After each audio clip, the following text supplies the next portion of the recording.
दोस्तों, BSc part 1 subsidiary के assignment का एक क्वेश्चन है केमिस्ट्री में। Write short notes on Aufbau principle, Bohr's theory and quantum number.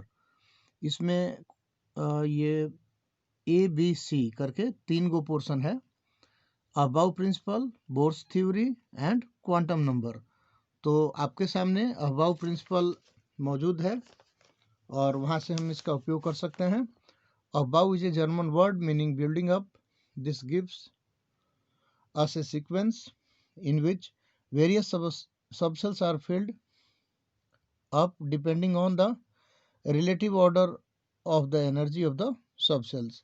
The subcells with minimum energy will fill up first, and when this obtains maximum quota of electron, then the next subcell of higher energy starts filling.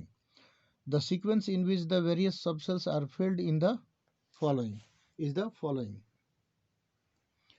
ये electron के भरने का sequence है। सबसे पहले 1s में electron भरता है, फिर 2s, फिर 2p, 2p के नीचे 3s।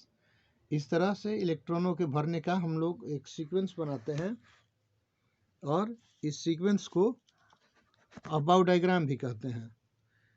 अबाव डायग्राम, जिससे कि हम लोग इलेक्ट्रॉनों के भरने का सीक्वेंस प्राप्त करते हैं। इसी में अगर आप देखें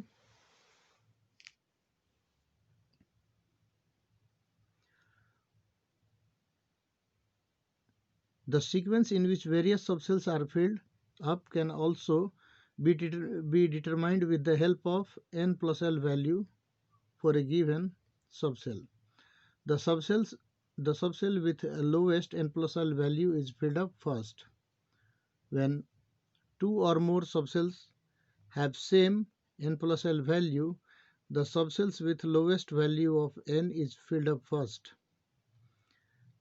n प्लस एल वैल्यू का मान जिसके लिए कम होगा, इलेक्ट्रॉन सबसे पहले उसमें प्रवेश करता है, और 1s के लिए n प्लस एल का मान सबसे कम हो जाएगा।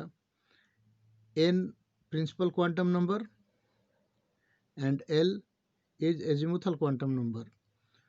तो 1s के लिए n इज इक्वल टू 1 और s सबसेल के लिए l का वैल्यू होता है 0।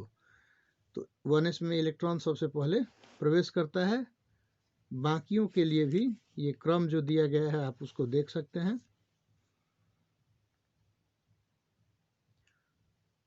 जैसे एक 4p है, तो 4p n बराबर 4 और p के लिए l का वैल्यू होता है 1, तो इस तरह से n प्लस l का मान 5 हो जाएगा।